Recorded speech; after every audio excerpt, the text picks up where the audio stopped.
Friends, welcome to codings job one. போன கிளாஸில் நம்ம என்ன பார்த்தோம் அப்படின்னு பார்த்தீங்கன்னா டியூ டேகை பற்றி பார்த்தோம். ஓகேவா? இந்த கிளாஸில் நம்ம என்ன பார்க்க போகிறோம் அப்படின்னு பார்த்தீங்கன்னா இமேஜ் டேக் பற்றி பார்க்க போகிறோம். இமேஜ் டேக் எதுக்கு யூஸ் பண்ணுறோம் அப்படின்னு பார்த்தீங்கன்னா, இப்போ வெப்சைட்ஸில் நமக்கு ஒரு இமேஜ் வந்து இப்போ நிறைய இமேஜஸ்லாம் தெரியும்ல. ஸோ அந்த இமேஜஸ்லாம் எப்படி நம்ம HTML வழியாக கொடுக்கலாங்கிறத பற்றி பார்க்க போகிறோம். ஸோ இப்போ நான் வந்து ஒரு விசுவல் ஸ்டுடியோ பேஜை ஓப்பன் பண்ணிக்கிறேன். ஓப்பன் பண்ணிவிட்டு ஸோ அதில் இப்போ ஒரு பேசிக் கண்டிஷன்ஸ்லாம் நான் ஃபில் பண்ணிக்கிறேன். ஸோ ஃபில் பண்ணிவிட்டு இப்போ இந்த டைட்டிலில் நான் என்ன போடுறேன்னா இமேஜுங்கிறத போடுறேன். ஸோ அதுக்கப்புறம் இப்போ என்ன பார்த்தீங்கன்னா, இப்போ நான் இமேஜ் ஆட் பண்ணுறதுக்கு முன்னாடி அந்த இமேஜை எப்படி டவுன்லோட் பண்ணுங்கிறத பற்றி பார்க்கலாம். நான் ஆல்ரெடி இந்த ஒரு 3 இமேஜ் வந்து டவுன்லோட் பண்ணியிருக்கேன். ட்ரீ 1 ட்ரீ 2 அப்படின்னு சொல்லிட்டு ஒரு 3 இமேஜ் டவுன்லோட் பண்ணியிருக்கேன். ஸோ உங்கள்கிட்ட இருந்தால் ஓன் இமேஜே நீங்கள் யூஸ் பண்ணிக்கலாம். அப்படி இல்லாத பட்சத்துக்கு உங்களுக்கு இமேஜ் தேவைப்பட்டுச்சுன்னா ஒரு வெப்சைட் இருக்குது, ஃப்ரீ பிக்குன்னு சொல்லிட்டு ஒரு வெப்சைட் இருக்குது. இந்த ஃப்ரீ பிக் வெப்சைட்ஸை ஓப்பன் பண்ணிவிட்டு so create a great design ஃபாஸ்டர்ஸ்ன்றதுல அதை ஓப்பன் பண்ணிக்கோங்க. ஓப்பன் பண்ண உடனே இந்த இடத்துல சர்ச் பாரில் போய்ட்டு உங்களுக்கு என்ன டாபிக் தேவையோ அந்த டாபிக் போட்டு இப்போ ட்ரீ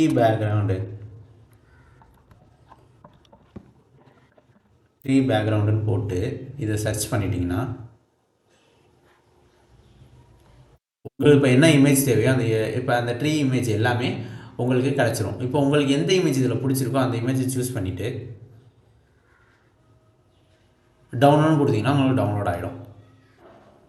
ஓகே ஃப்ரெண்ட்ஸ், உங்களுக்கு எந்த இமேஜ் வேணுமோ என்ன டாபிக் வேணுமோ அந்த டாப்பிக்கில் நீங்கள் எல்லா இமேஜஸும் இந்த வெப்சைட்ஸில் நீங்கள் டவுன்லோட் பண்ணிக்கலாம். ஸோ இப்போ எப்படி வந்து இமேஜை வந்து நம்ம இது பண்ணுறது வெப்சைட்ஸில் வந்து பேஸ்ட் பண்ணுறதுங்கிற பற்றி பார்க்கலாம். அதுக்கு முன்னாடி நான் இப்போ ஒரு டிவிஷன் டேக் ஒன்று ஓப்பன் பண்ணிக்கிறேன். டிவிஷன் டேக் ஓப்பன் பண்ணிவிட்டு அதில் ஒரு ஹெட்டிங் ஒன்று கொடுக்குறேன். என்னன்னா ட்ரீ 1 அப்படின்னு சொல்லிட்டு ஒன்று கொடுக்குறேன். ஸோ அதுக்கப்புறம் பார்த்தீங்கன்னா அந்த ட்ரீ 1க்கு கீழே இப்போ இதை நான் ரன் பண்ணால் என்ன ஆகும், இதை நான் ரன் பண்ணுறப்ப இப்போ இதை ரன் பண்ணுறப்ப ட்ரீ 1ங்கிறது மட்டும்தான் எனக்கு காட்டும். இப்போ அந்த ட்ரீ 1க்கு கீழே எனக்கு ஒரு இமேஜ் வேணும். இந்த ட்ரீ 1க்கு கீழே எனக்கு ஒரு இமேஜ் வேணும்.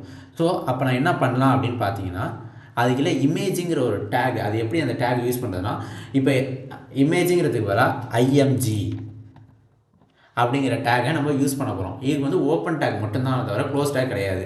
சில இதுக்கு வந்து பேர் டேக்ஸ் இருக்குது, அன்பேர் டேக்ஸ் இருக்குது. ஸோ பேர் டேக்ஸுங்கிறதுலாம் இப்போ பார்த்தீங்கன்னா இப்போ ஹெட்டு, பாடி, இந்த HTML டேகு இதெல்லாமே வந்து பேர் டேக்ஸ். அன்பேர் டேக்ஸுங்கிறது என்னென்னா, நான் உங்கள்கிட்ட ஆல்ரெடி போன கிளாஸே சொல்லியிருப்பேன். பிரேக்கு, அப்புறம் வந்து ஹரிசாண்டல் லைன்ஸ்ன்னு சொல்லிட்டு HRன்னு யூஸ் பண்ணணும். ஸோ அப்புறம் வந்து இமேஜ் இந்தமாரி இதெல்லாம் இருக்குது. ஒன்று பார்க்கலாம். ஸோ இப்போ இமேஜ் டேக் எப்படி யூஸ் பண்ணுறதுன்னு பார்த்தீங்கன்னா, இப்போ IMG அப்படின்னு போட்டு அதுக்கான சோர்ஸ் ஃபைல் எங்கேருந்து இப்போ நம்ம சோர்ஸ் எடுக்கிறோம் அப்படின்னு பார்த்தீங்கன்னா, இந்த சோர்ஸ் ஈக்குவல் அந்த டபுள் கொட்டேஷன் இருக்குல்ல, அந்த டபுள் கொட்டேஷனுக்கு நடுவில் நீங்கள் என்ன இமேஜை வந்து சேவ் பண்ணியிருக்கீங்களோ, என்ன பேரில் சேவ் பண்ணியிருக்கீங்களோ அந்த பேரை போட போகிறீங்க. இப்போ நான் அந்த லெஃப்ட் சைடு கார்னரில் பார்த்தீங்கன்னா tree.jpgன்னு போட்டிருக்கேன். tree1.jpg, tree2.jpg அப்படின்னு போட்டிருக்கேன். இப்போ எனக்கு என்ன இமேஜ் ஃபஸ்ட்டுக்கு tree.jpg அப்படின்னு சொல்லிட்டு நான் இப்போ அந்த இதை நம்ப கொடுத்துட்டு க்ளோஸ் பண்ணிக்கிறேன். ஓகேவா? அந்த டேக்குள்ளே தான் போடணும். நம்ம டேக் விட்டு அந்த இமேஜ் டேக் IMG பக்கத்தில் சோர்ஸ்ன்னு போட்டு ஸோ அதுக்குள்ளேயே நம்ம வந்து என்ன அந்த இமேஜ் நேமோ அந்த இமேஜ் நேமோ போட போகிறோம். ஓகேவா? இப்போ இதை நான் சேவ் பண்ணிவிட்டு இதை நான் ரன் பண்ணுறப்ப பார்த்தீங்கன்னா எனக்கு வந்து பெரிய சைஸில் கிடைக்கும். இதோட வந்து ஃபுல் 100% வியூவை நம்மளால் பார்க்க முடியல. இப்போ நான் என்ன பண்ணணும், இப்போ 100% வியூ பார்க்க அப்படின்னா, இப்போ அந்த ஃபைல் இப்போ நம்ம ஒரு அந்த இமேஜ் நேம் போட்டிருக்கோம்ல, அது பக்கத்தில் ஒரு ஸ்பேஸ் விட்டு ஹைட் அண்டு வித்து எவ்வளோங்கிறத கொடுக்க போகிறோம். இப்போ ஹைட்டுன்னு கொடுத்துட்டு ஒரு 150 பிக்சல் எனக்கு தேவை அப்படின்னு சொல்லி கொடுத்துறீங்க. அடுத்தது வந்து பார்த்தீங்கன்னா எனக்கு வந்து வித்து ஒன்று கொடுத்துட்டு 150 பிக்சல். இப்போ உங்களுக்கு அந்த இமேஜ் எவ்வளோ சைஸ் தேவையோ அவ்வளோ சைஸ் நீங்கள் வச்சுக்கலாம். ஓகேவா? ஸோ இப்போ நான் 150 பிக்சல் இருந்தால் போதும் அப்படின்ட்டு வைக்கிறேன். இப்போ பார்த்தீங்கன்னா எனக்கு அழகாக ஒரு சின்ன ஒரு இமேஜ் கிடச்சிருச்சு. ஓகேவா? ஸோ நெக்ஸ்ட்டு என்னன்னு பார்த்தீங்கன்னா, நெக்ஸ்ட்டு இன்னொரு டிவிஷன் ஓப்பன் பண்ணிக்கிறேன். ஸோ சேம் இதை அப்படியே காப்பி பண்ணிக்கிறேன். ஓகே, இப்போ செகண்ட் டிவிஷனில் அந்த இமேஜை காப்பி பண்ணிக்கிறேன். காப்பி பண்ணிவிட்டு இப்போ H1 டேக்கில் வந்து என்னன்னு போட போகிறேன்னா ட்ரீ 2 அப்படின்னு போட போகிறேன். இதோட இப்போ இமேஜை வந்து இந்த இமேஜ் ஃபைலில் வந்து நெக்ஸ்ட்டு இமேஜ் நான் என்ன பேர் வச்சுருக்கேன், tree1.jpgன்னு வச்சுருக்கேன். tree1.jpg அப்படின்ட்டு வச்சுருக்கேன். இப்போ இதை சேவ் பண்ணிவிட்டு நான் ரன் பண்ணுறேன். ரன் பண்ணுறப்ப பார்த்தீங்கன்னா எனக்கு கீழே ட்ரீ2 அப்படின்னு போட்டு அதோட இமேஜ் வந்துருச்சு. ஓகேவா? ஸோ இது மாதிரி எனக்கு எவ்வளோ இமேஜ் தேவையோ அவ்வளோ இமேஜை என்னால் ஆட் பண்ண முடியும். ஓகேவா? உங்கள் கண்டென்ட்டுக்கு எவ்வளோ இமேஜ் தேவை அதுக்கு ஏற்ற மாதிரி நீங்கள் இமேஜ் ஆட் பண்ணிக்கலாம். ஸோ இப்போ நான் இன்னொன்று ஓப்பன் பண்ணுறேன். இன்னொரு டிவிஷனில் இப்போ இன்னொன்று ஓப்பன் பண்ணிவிட்டு இந்த இடத்துல வந்து ட்ரீ3 அப்படின்னு போடுறேன். 3 போட்டு இந்த இமேஜோட என்ன நேமு, அந்த இமேஜ் நேமை வந்து மாற்றுறேன். ட்ரீ2.jpg அப்படின்ட்டு மாற்றிட்டு இதே ரன் பண்ணுறேன்.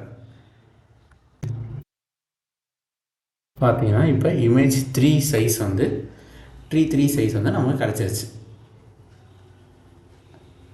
ஓகேவா ஃப்ரெண்ட்ஸ்? ஸோ இப்படி தான் வெப்சைட்ஸில் நம்ம இமேஜ் வந்து காட்டுறோம். ஓகேவா? ஸோ நெக்ஸ்ட்டு கிளாஸில் நம்ம என்ன பார்க்க போகிறோம் அப்படின்னு பார்த்தீங்கன்னா லிங்க்ஸை பற்றி பார்க்க போகிறோம். லிங்க்ஸ் எப்படி வந்து நம்ம வெப்சைட்ஸில் வந்து அப்ளை பண்ணுறதுங்கிறத பற்றி பார்க்க போகிறோம். Thank you friends.